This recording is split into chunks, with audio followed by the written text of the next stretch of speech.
katentreman, kawilujengan, karaharjan, mugi kajiwa lan kasarira wonten jiwangga panjenengan sedaya dalasan kula warade sagung dumadi raharja niskala satuhu.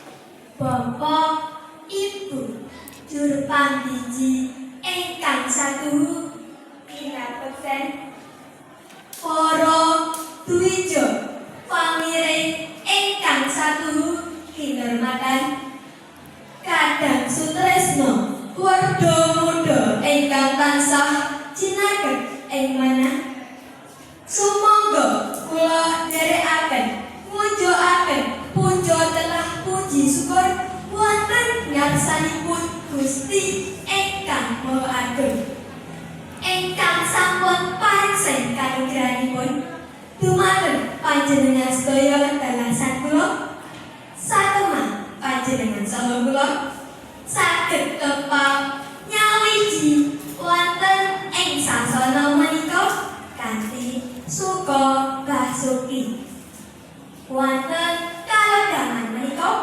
kulaipun amirah badhe ngaturaken sasora kanthi irah-irahan pamulihan urip sehat sajroning kulawarga. Para rawuh ingkang saguh kinurmatan, pamulihan urip sehat menika kedah dipunwiwiti saking griya amargi kulawarga menika bagian paling alit saking bebrayan.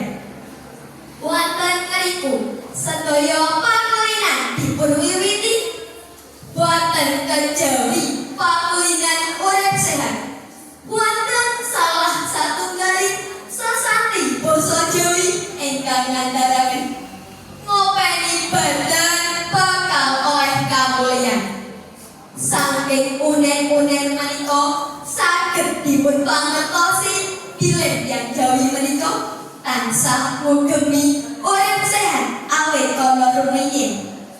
Wonten pinten-pinten cara kangge niyataken pamulihan urip sehat wonten kulawarga ing antawisipun kanthi cara setunggal daharan ingkang alami tuladhanipun sayur lan woh-wohan. Wonten salah satunggaling panaliten ingkang ngandharaken ingkang paling dipun betahaken awak menika pawohan ingkang wonten ing sakupengipun menika terap kaliyan teori ekologi gizi bilih badan manungsa langkung cocok kaliyan panganan lokal amargi sampun adaptasi kaliyan iklim saha kawontenan alam lan papan pangginanipun. Kaping kalih dadosaken latar griya damel sumber gizi kulawarga saged kanthi nanem sayur lan woh-wohan wonten sakupengipun griya amargi tatanem gadhahi kathah mumpangan ing antawisipun sumber oksigen sarana obahing awak saha nuwunaken katentraman iket. Kaping 3 giyataken olahraga lan olah rasa. Olahraga saged kanthi nampah-nampah enjang pit-pitan utawi aktivitas fisik sanes. Olah rasa saged kanthi tulung-pitulung hormati tiyang sanes lan tansah andhapaken.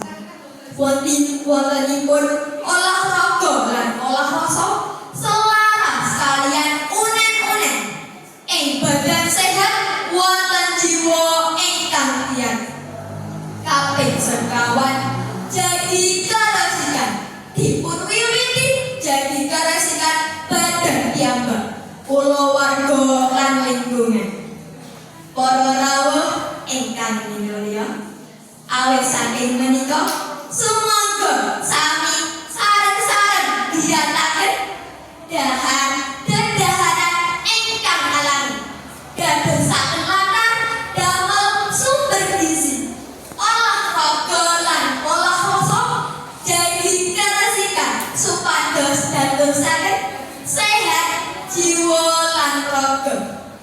Dudutanipun sumangga sami sareng-sareng dipun wiwiti saking kulawarga. Dipun ledi janji kasarasan kanthi cara ingkang sampun dipun kandhataken. Mugi-mugi panjenengan sedaya dalasan kula saged dados tiyang ingkang warasan lahir saha batin. Esok-esok mlaku kali kalih bapak, ibu lan adik. Sumangga janji kalasikan diri supados urip migunani damel sesami. Cekap semanten ingkang kawula